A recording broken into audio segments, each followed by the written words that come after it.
말 돌리지 않습니다. 할 말은 합니다. 정치토크 직진본능 직설하고 용인대학교 최창렬 교수, 대통령 리더십 연구원의 최진 원장 두 분 오늘도 나오셨습니다. 어서 오세요. 안녕하세요. 안녕하십니까.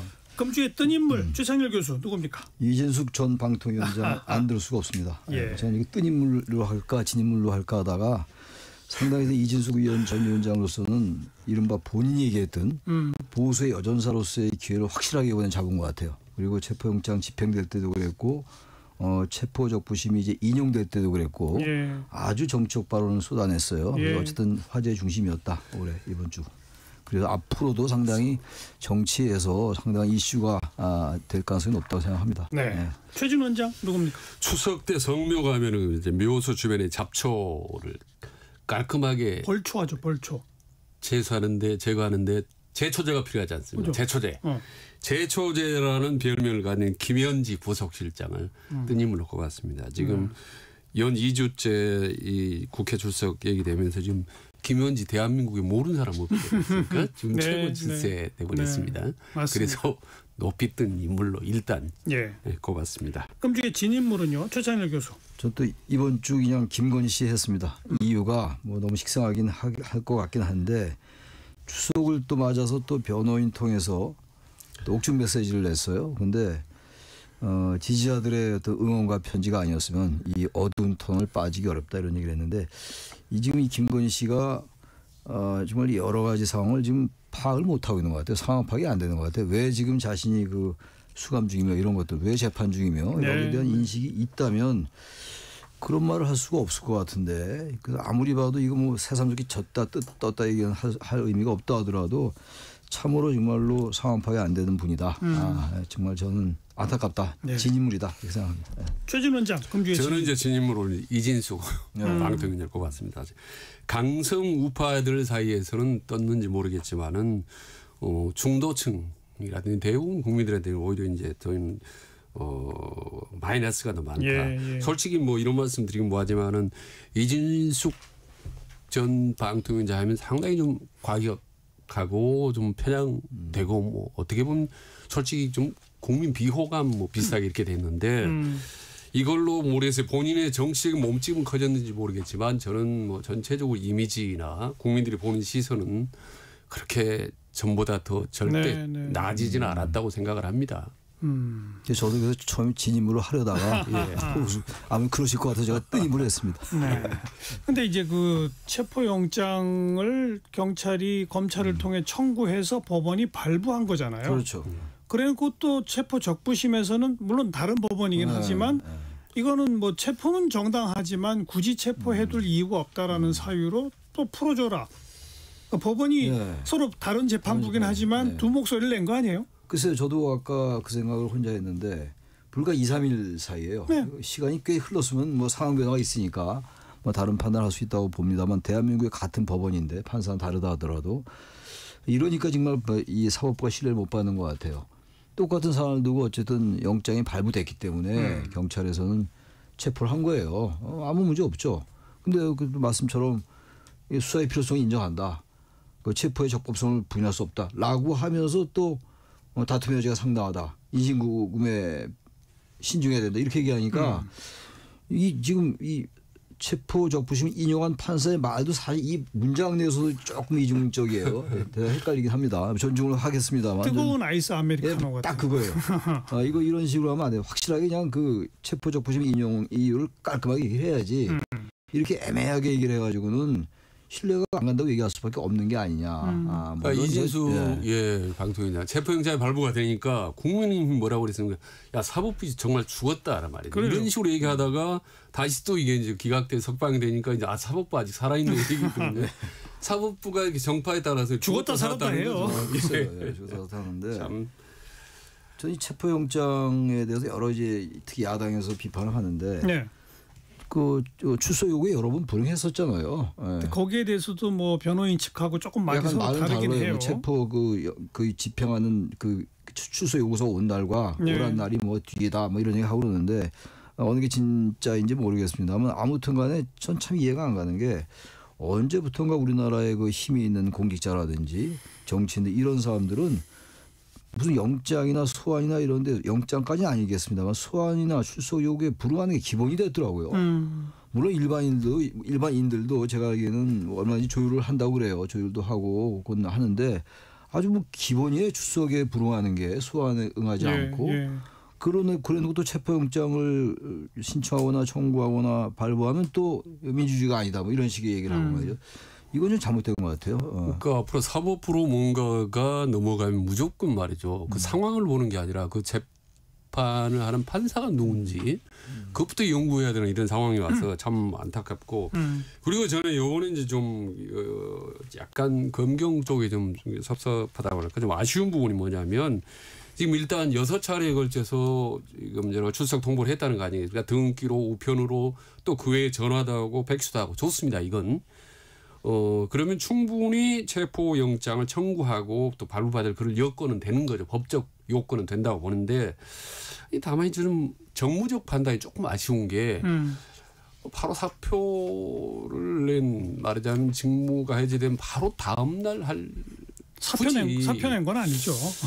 예. 법이 바뀌면서 그냥 지위가 박탈된 거죠. 예, 그렇죠. 지위가 어떻게 됐든 바로 그 다음 날 할 필요가 있는지 그리고 굳이 수갑을 좀 잴 수 있는지 이런 부분들이 약간 좀 정무적으로 어제 좀 우리 아쉽죠. 그 판단력에 대해서 좀. 어제 우리 토요일 정시 토크는 이제 여야 쪽에서 나오시잖아요. 근데 이제 더불어민주당 대변인 나와가지고 하는 말이 정무적으로 우리 당의 입장에서는 경찰이 뭐 굳이 저렇게까지 하나 이런 생각이 든다라고 노골적으로 얘기를 하더라고요. 글쎄요.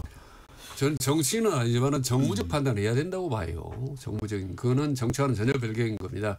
국민 정서를 약간 고려하는 정도의 어떤 센스 이런 판단력을 얘기하는 거지 정치하라고 얘기하는 건 아닙니다. 그건 전혀. 근데 뭐 경찰이 이런 판단을 하기는 하면 안 되는 거죠 원래.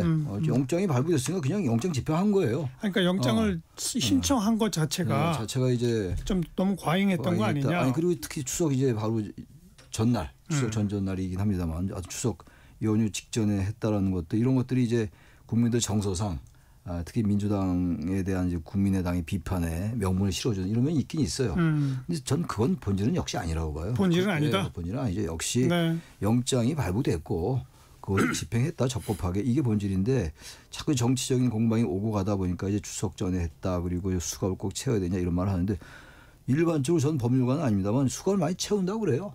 체포할 때. 그래서 이건 사실 큰 문제는 없다라고 생각합니다. 그런데 본질은 말이죠. 지금 똑같은 사람과 똑같은 사안에 대해서 불과 며칠 만에 영장이 기각되고 청구되고 그렇다면 앞으로 이후 여러 가지 사법부 판단을 어떻게 우리가 믿어야 될지. 글쎄 아무튼 그 얘기는 우리가 처음에 했죠. 문제라고 봅니다.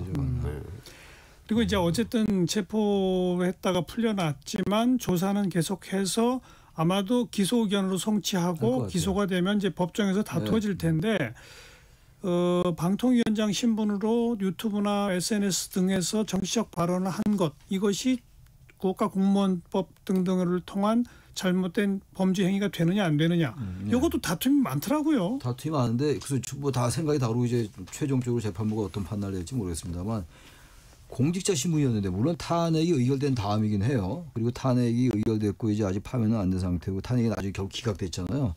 직무가 정지됐다 하더라도 현직 공무원 신분인데 방통위원장이 장관급에 해당하는 기관장인데 그때 했던 얘기예요. 이 얘기가 유튜브에 나와서 좌파는 상상할 수 있는 모든 것을 하는 집단이다.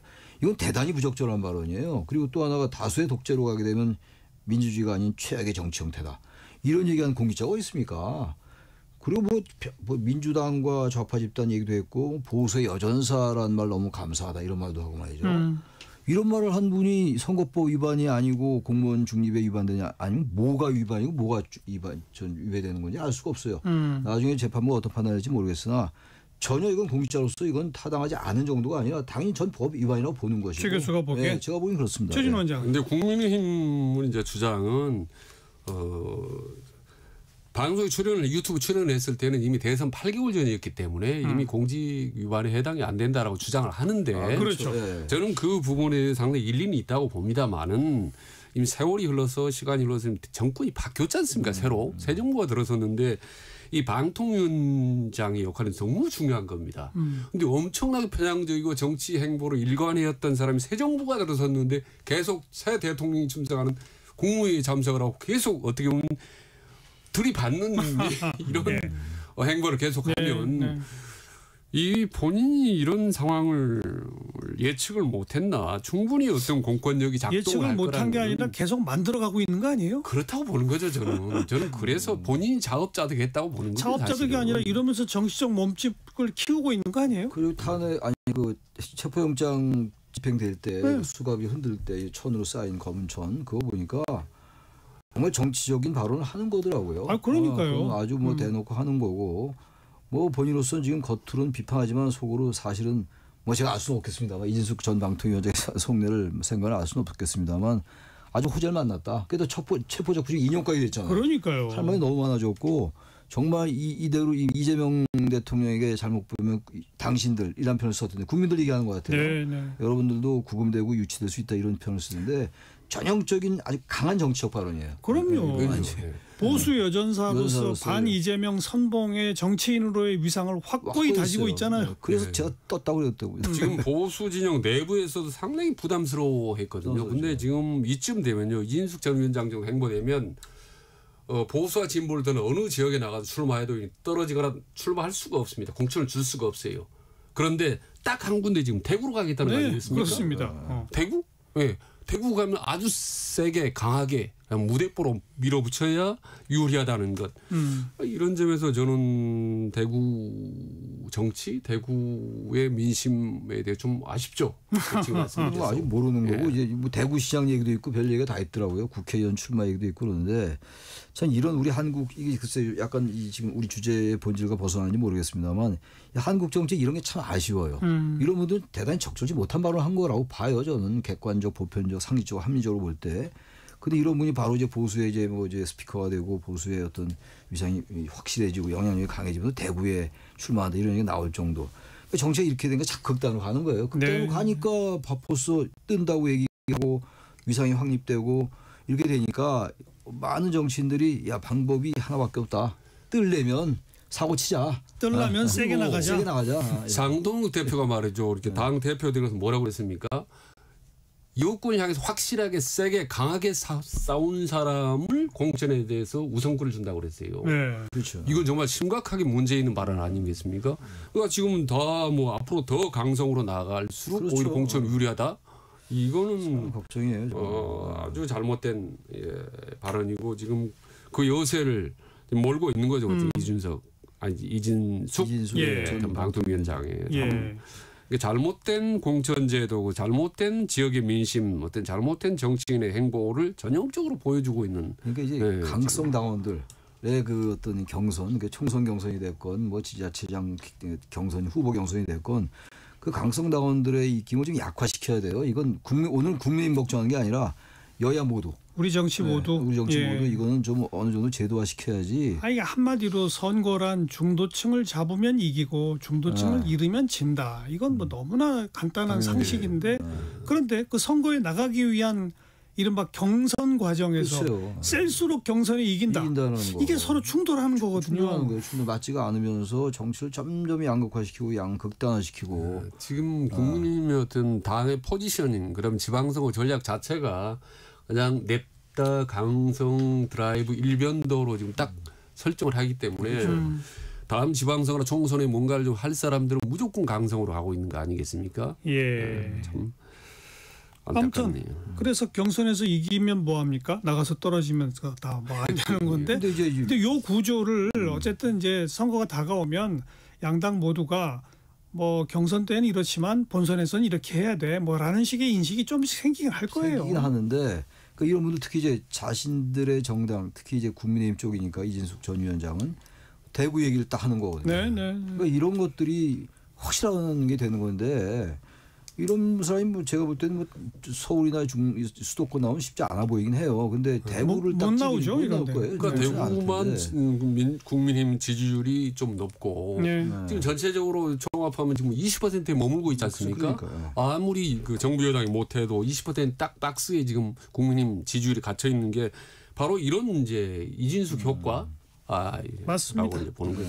자, 이진숙 전 위원장 얘기 여기까지 듣고요. 1시 30분 좀 지났습니다. 잠깐 교통정보 전해드릴게요. 임초희 씨. 네, 이 시각 교통정보입니다. 주요 고속도로 귀성길 정오 전후로 비슷한 흐름이 계속 이어지다가 다시 정체가 확 심해진 곳이 있습니다. 경부고속도로 부산 방향이고요.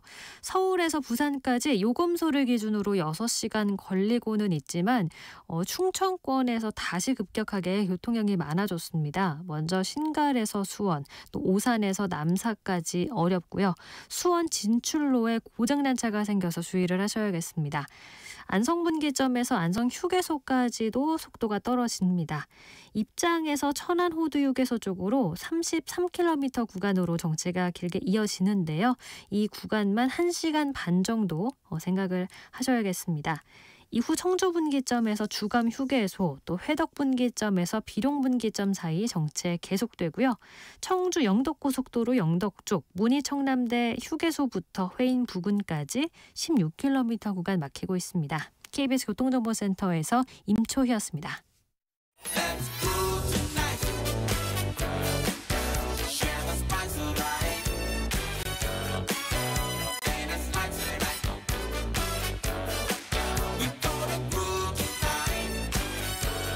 국민 MC 정관용, KBS 1라디오 정관용의 시사본부. 들어보면 달라요.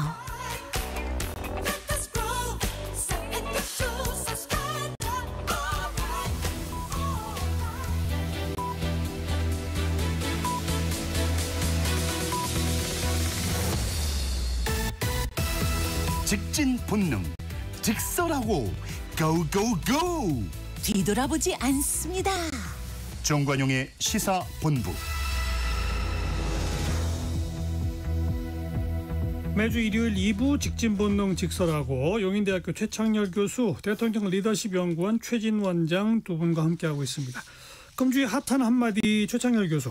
저는 민주당의 더불어민주당의 김영진 의원이 한 말인데, 요즘은 김현지 대통령실의 부속실장하고 아까 말씀 나눈 이진숙 전 위원장 때문에 조금 잦아들긴 했는데, 민주당에 대해서 좀 쓴 말 몇 번 했어요. 김영진 의원이. 그리고 특히 그중 말이 민주당 지도부와 법사위원장 등 많은 사람이 왜 상황이 이렇게 됐는지 좀 고민해 볼 필요가 있다, 이런 말을 했거든요. 예. 이런 취지의 얘기를 몇 번 했어요. 이건 좀 여건이 조금 새겨둘 필요가 있을 것 같아요. 조희대 청문회에 대해서도 여러 가지 찬반 논란이 있긴 있습니다만, 김영진 의원이 말하는 건 너무 이렇게 이 법사위원장이나 당 지도부가 되게 정청래 대표를 얘기하는 것 같아요. 그리고 법사위원장은 추미애 위원장을 얘기하는 걸로 보이는데, 너무 과속하는 게 아닌가라는 여권 내부의 문제식이 있는 것 같아요. 그렇죠. 그걸 일단 좀 반영했다는 의미에서 의미가 있는 발언이었다고 생각합니다. 네. 최진 원장 핫한 한마디. 예, 두 사람 말씀드려요. 김건희 여사 옥중 메시지를 냈지 않습니까? 추석 즈음에서 자기 변호사 통해서 냈는데, 지지자들 응원 덕분에 어두운 터널을 잘 버티고 있다라는 식으로 얘기했어요. 사과나 유감 표시는 전혀 없습니다. 네. 그래서 아직도 정말 상황 인식을 현실 파악을 못하는구나 하는 거고. 네. 또 하나는 이제 송원석 원내대표가 뭐라고 했냐면요, 이번 추석 때는 이재명 대통령 관련된 나쁜 소식들이 워낙 많아서 민주당의 추석 밥상 부러지겠다, 이게 이렇게 얘기를 했는데, 제가 보기에는 국민의힘의 밥상도 만만치 않아요. 가지수는 적은데 엉성 강성 우파, 그다음에 장외투쟁, 대한부재, 이런 큰 몇 가지 굵직한 요리들이 있어서 국민의힘 상다리도 부러질 수가 있다. 네. 잘못하면. 예. 상다리 부러지는 집이 많을 수 이번 추석 때는. 추석 때 이렇게 밥상을 많이 차립니까? 아까 김영진 의원 얘기하신 게 대통령과 당의 지지도가 쭉쭉 떨어진 네. 그 원인이 당 지도부하고 법사위원장 등등에게 있다라고 이제 명시적으로 공개적으로 이야기한 거 아니겠습니까? 네, 또 최근에 여러 여론조사를 보면 정당 지지도는 상당히 차이가 나지만 내년 지방선거에서 야당 후보가 돼야 되느냐 여당 후보가 돼야 되느냐, 이걸 지역별로 보니까 팽팽하더라고요. 별 차이가 안 나요, 생각보다. 그러니까요. 그렇죠. 정당 지도에 비해서는 차이가 안 나는데, 이게 선거 때가 되면 이제 아무래도 보수 진보 양측이 결집하니까 막 그런 이제 효과도 있을 거예요. 그런 거에 대한 기대나 전망 때문에 이제 그런 것 같긴 한데, 그런 지금의 상황을 볼 때 완전히 크게 차이가 나야 될 것 같아요. 그렇지 않단 말이에요. 아니 그러니까요. 네. 의외더라고요. 그러니까 민주당이 이제 그동안 내란 관련해 가지고 상당히 우위를 점해 왔는데, 그것만 가지고 하기엔 조금씩 동력이 떨어지는 것 같아요. 어차피 특검 진행 중이고 재판도 진행 중이기 때문에. 근데 지금 이제 그 아까 제가 과속이라는 표현을 잠깐 썼는데 조희대 대법원장 청문회 같은 경우도 이거 당과 상의를 안 했다는 거 아니에요? 예. 그런 것도 그렇고 김현지 비서관 같은 경우도 이미 이제 부서실장이 됐기 때문에 부서실장은 뭐 저기 국감에 나온 얘기가 없다고 그러더라고요. 근데 아무튼 국감에 나오라고 할 명무도 없어졌어요. 전임 총무비서관으로서 나올 수는 있겠죠. 그러니까, 직전까지 했으니까. 그런데 이런 것도 그냥 총무비서관은 계속 나왔으니까 여당에서 이건 대통령 총무비서관이 우리 야당의 의도가 정략적이고 그렇게 알겠는데 그래도 우리 나오게 하자라는 정도 얘기가 좀 나와줘야 돼요. 그러니까요. 그 두 가지를 지적했던 거거든요. 김영진. 예. 근데 그런 것들 자꾸 폐 나오고 그러다 보니까 중도층에서 조금 이반되는 게 좀 있다. 네. 그걸 좀 염려한 거거든요. 뭐 지금, 대법원장 청문회는 어차피 나올 출석도 안 할 건데 강행하고 뭐 이런 식으로 하는 게 중도층의 눈살을 찌푸리게 한다. 뭐 한마디로 이 말 아닙니까? 너무 당연한 얘기 아니에요? 당연한 얘기죠. 네. 그렇습니다. 중도층 말씀 나오는데 아까 김현지 부속실장은 뭐 저도 결론부터 말씀드리는데 당연히 출석을 해야 된다고 저는 보는 거고 그리고 공교롭게도 말이죠.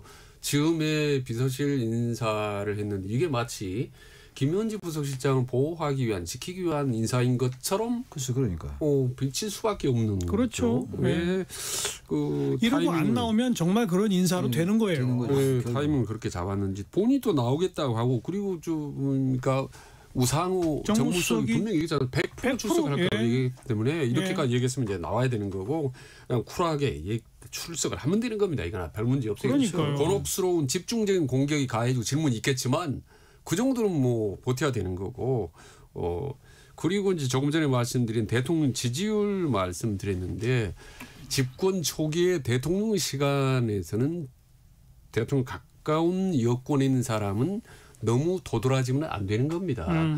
윤석열 대통령 집권 초 윤석열의 시간에 누가 튀었습니까? 김건희 여사가 너무 부각됐기 때문에 계속 지지율을 깎아먹었고 지금 이재명의 시간에도 사실은 잘하든 못하든 간에 정책이나 추미애라든지 김호준이나 이런 사람들이 여권 내부에 있는 사람이 너무 부각이 돼서 대통령 관심을 좀 이렇게 약화시키면 안 되는 겁니다. 그래서 지난 시간에도 더 턴 다운을 했으면 좋겠다.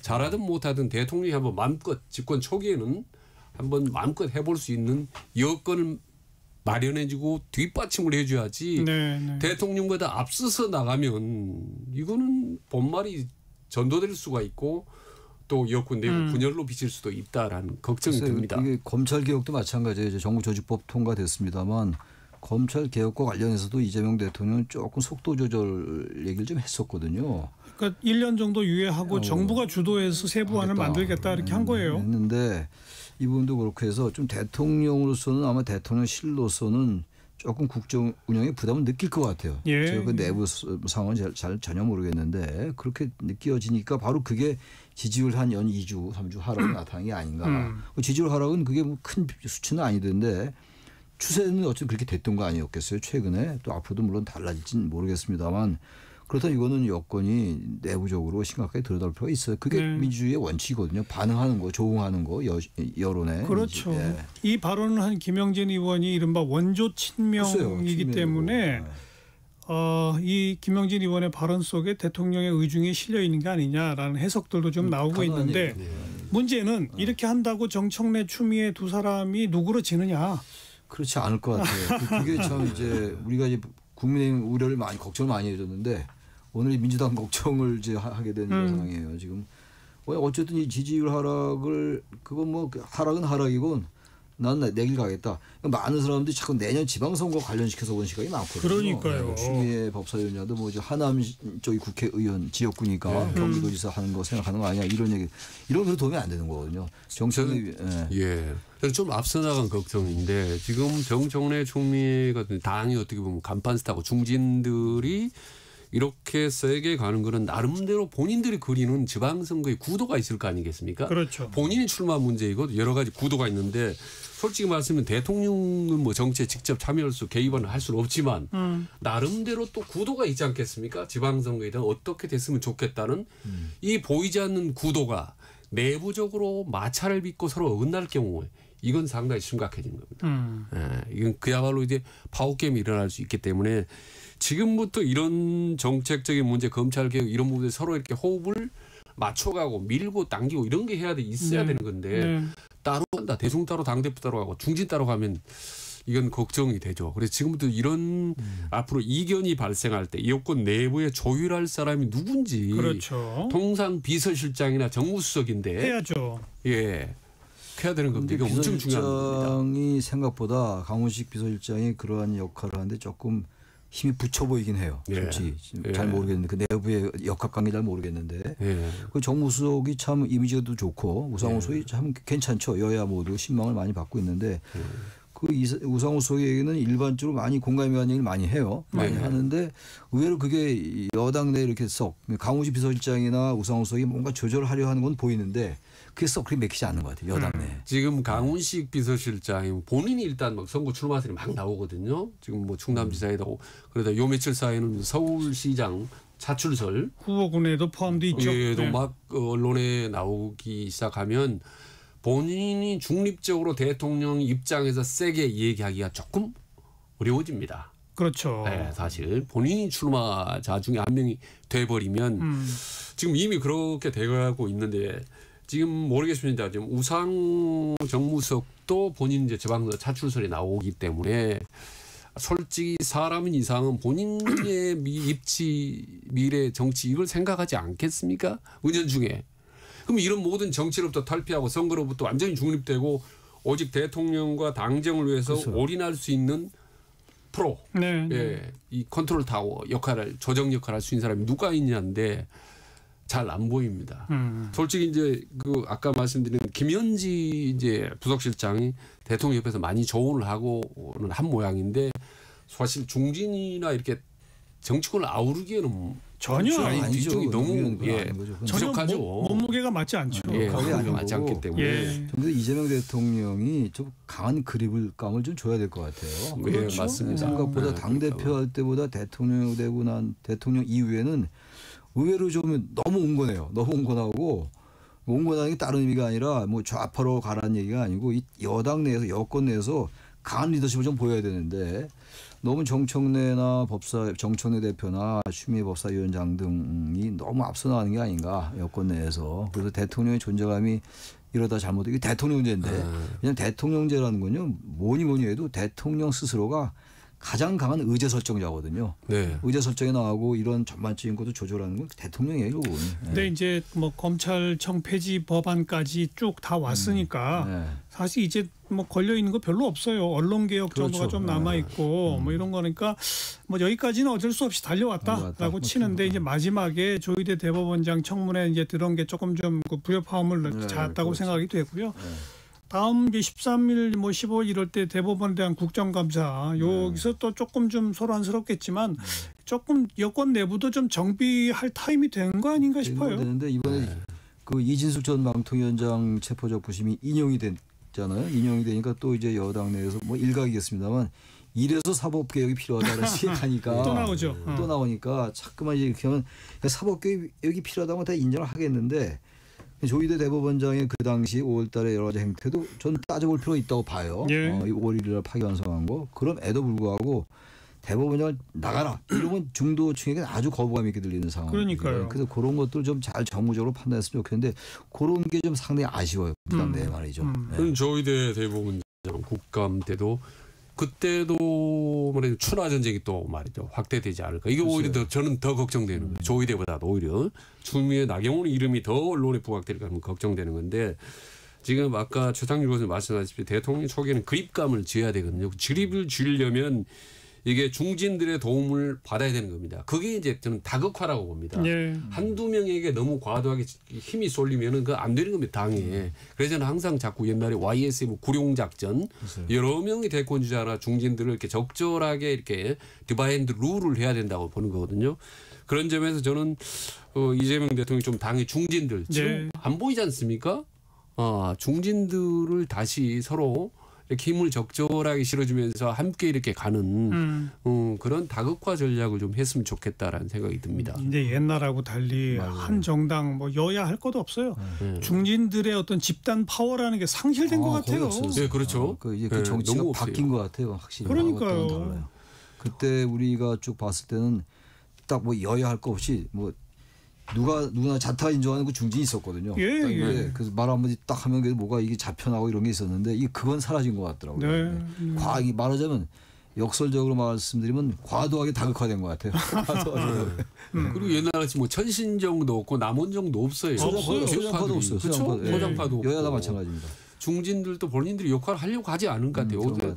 한 번 더 아니, 국회의원 하는 것 이게 역할을 목표인지 하려고 모르겠어요. 해도 안 먹히니까. 그게 아마 그 바로 그게 예. 열성 그 강성 바로 그거예요. 강성 그게. 당원들 그것 때문에 주도로 뭐가 재편이 되버린 거예요. 때문에 쉽게 말하면. 물론 이제 당 중진이 여든 야든 무슨 말을 좀 하면 그게 이제 강성 주류 그룹에게 뭔가 어긋난 얘기면 그게 이제 문자 폭탄이 오니까 네. 거기에 대한 우려가 있는 거예요. 아니 국민의힘을 보면 그게 결정적인 1.5선 아닙니까? 보궐선거에서 초선되고 이번에 겨우 재선한 장동혁 의원이 누가 대표감으로 생각을 했어요. 그런데 근데 덜컥 대표가 되잖아요. 네, 그러니까요. 김문수 대선 후보를 꺾잖아요.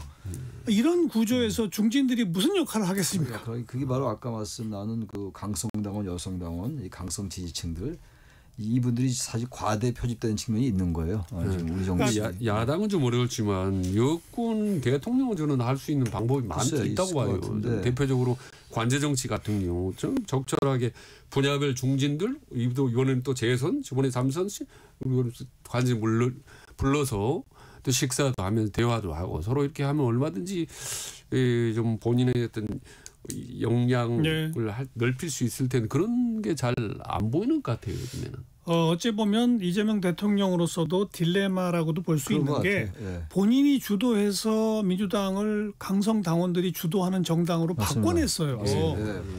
그리고 지금 정당은 강성 당원들이 이끄는 대로 법안 막 밀어붙이고 통과하고 시킵니다. 근데 본인은 이제 대통령이 되는 순간부터 여야 모두의 대통령, 모든 국민의 대통령이다라고 하고 국정을 안정적으로 이끌어갈 책임이 있는 거예요. 네. 그런데 당은 강성 당원들에 의해서 주도되면서 자꾸 속도를 위반하고 앞으로 그렇죠. 간단 말이에요. 그러면 국정 운영에 부담이 생기죠. 이 서울에서 딜레마에 빠져 있는 거 아닌가. 그러니까 이제 이재명 대통령이 당 대표 시절에 사실 그런 부분에 의해서 상당히 유리한 입지를 확보했죠. 그런데 이제 입장이 바뀌니까 그걸 제어하기가 어려운 구조로 바뀌어 있는 거예요. 지금. 그러니까요. 그렇습니다. 그래서 이게 참 이걸 좀 그래서 조금씩, 저는 아까 말씀드린 좀 쉽지는 않겠지만 일극 체제에서 다극 체제로 자연스럽게 스무스하게 이제 이동할 필요가 있다고 보는 거죠, 사실은. 그렇죠.